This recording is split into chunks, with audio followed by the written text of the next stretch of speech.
Dean, listening to all this talk about the money, a few weeks ago, there was an article in the paper or on one of the talk shows that said the state workers and teachers wouldn't get a raise for from somewhere between 3 to 5 years. We're talking all about this money. How are we going to hold those professors and teachers and state workers who is doing a lot of the work for you all and a lot of people in the state of Tennessee? How are we going to hold those people in those jobs if they're not getting salary increases? When it's not just they're losing buying power. They're losing buying power even when they retire. I'm a retired state worker. They're losing buying power after they retire. So how are you all going to compensate for that? Who wants to start that? Chairman of the Budget Sub. It's not a good answer to that, but Tennessee and much of the nation this time around, we have a fast and famine economy and state budget, and public employees are used to not getting raises all the time. I'm not saying that's fair, but that's where we're at. I think the only saving grace to that, and it's a glass is half full analysis, is that unemployment just inched up to 10.9% in the state, and we've been over backwards to keep public employees on the payroll. We've had very few layoffs compared to other states in Tennessee, and I can speaking for many of the House Democrats, that is among our top priorities, is to protect employees and education and vulnerable populations. Those are the things that we try and keep whole until the economy comes back, and then we can try and catch up as we've done so many times in the past. Anyone else? Senator Burchett, let me ask you, there have been a lot of concerns about this upcoming session and budget cycle, deficits. How bad is it going to be, or is it as bad as they say? I'd say it's as bad as they say, or possibly worse. I think we're in our 19th month of declining revenues. So I don't see it getting much better. I think it's down to priorities.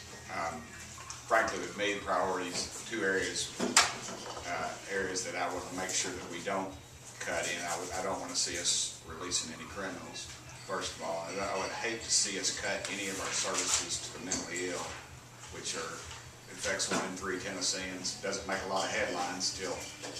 I know I reiterate this about every time I'm in with y'all, but until this guy walks out of Hooters and shoots 3 people or so in the parking lot and ends up getting killed down here, and that's when it hits us all. So those are 2 areas that I would say would be that I would not be for cutting. There was depending on what happens in Washington now with the vote in Massachusetts, there was a lot of concern among Tennessee lawmakers, the governor included, about what was coming out of Washington in terms of health care reform and how it might impact the state of Tennessee. Governor, where do we stand on that now? Well, I hope it doesn't pass in its current form. I'll be the first one to tell you that. And let me tell you a little bit about what we're talking about here. We need to remember we're fortunate to live in Tennessee. I mean, Harry runs Budget Sub. These 2 guys right here, I'm one of them. Senator Overbey and Senator Burchett both serve on finance committees, whether it's Democrat governors or whether it's Republican governors. We've all been very fiscally conservative. Last year, when other states were projecting 2%, 3%, 4% growth in the economy, we all knew that wasn't going to happen. We stepped up to the plate here in the state of Tennessee and predicted that, for budgetary purposes, that this year we're going to have 0 growth. The theory being the first 6 months of the year is going to drop some, the last 6 months of the year comes back a little bit, and by the end of June the 30th, we're back where we start on July 1st. Hopefully that happens. Doesn't look like it, but at least we're not in the same shape as some other states are in right now. I live 5 miles from Virginia. We're looking at maybe $1 billion deficit in the state of Tennessee. Virginia's just slightly bigger than us. They have 11 congressmen. We have 9. They're looking at $3.5 billion deficits. So it's going to be tough. That doesn't make it any easier on us when we're making these budget cuts. But obviously, we're going to have a tough time now. I can't remember exactly what you said. Healthcare and how it might impact. Oh, you're right. Okay, sorry about that.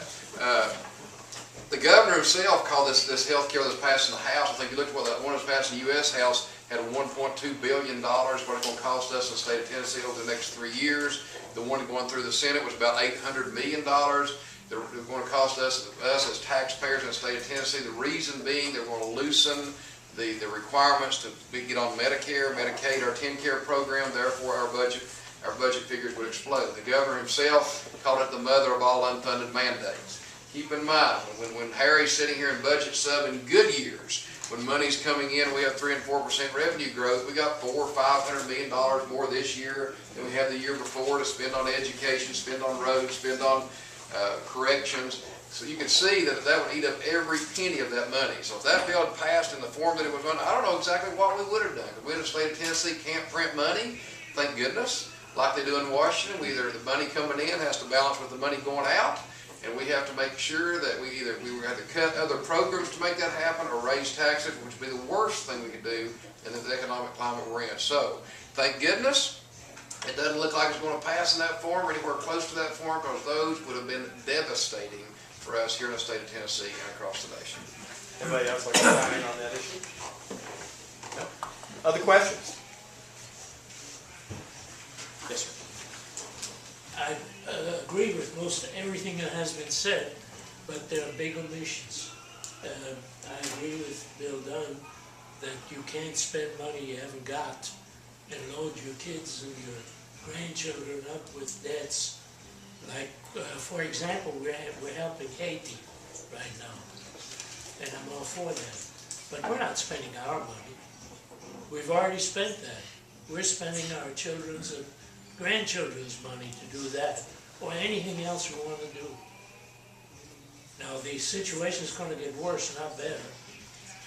And if you want to see what happens when people lose jobs and realize, even adults, that they don't have the education to hold on to a good job. And you can't correct this in high school or in higher education. Is there a question? The problem starts in elementary school. Your question? I'd like to hear some comments on that. But I think, for example, that algebra should be introduced into 5th grade. Now, how do you feel about that question? What about the educational curriculum? Anyone? Yes, Ron. I think one of the things that we've done here in the state of Tennessee is very good is trying to implement the Tennessee Diploma Project, implementing higher standards. I think it is very, very important that we set the bar high for our students. And a lot of people say, well, we can't meet it right now, we can't meet it right now. But the fact of the matter is parents and parents have a right to know that their children are not where they need to be. And I support wholeheartedly trying to strengthen up our standards. I think that needs to be priority 1 on our list in education, making sure high standards.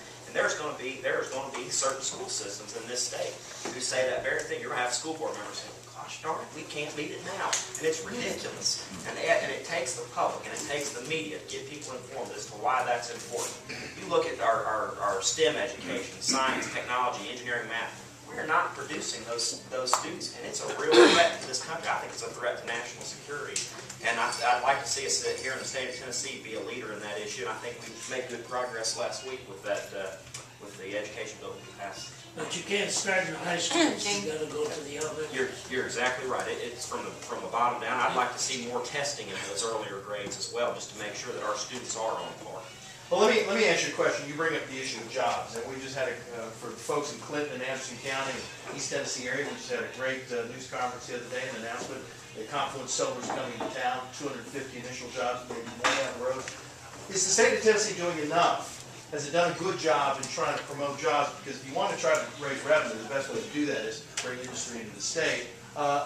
Bill, let me start with you. You haven't said anything in a while. Is the state of Tennessee, Governor Bredesen, and just are we doing a good job in trying to attract industry? Well, I think so. Matt Kisber is the commissioner over that department, and I think he's done a wonderful job traveling around, identifying corporations, companies that could come to Tennessee, and then putting the deal together to make it happen. And obviously, do you think this issue of trying to go green, go after green industries, is a good, wise strategy? I don't think you can give a blanket answer to that. I think there'll be good and bad in it. That there'll be places where money is just because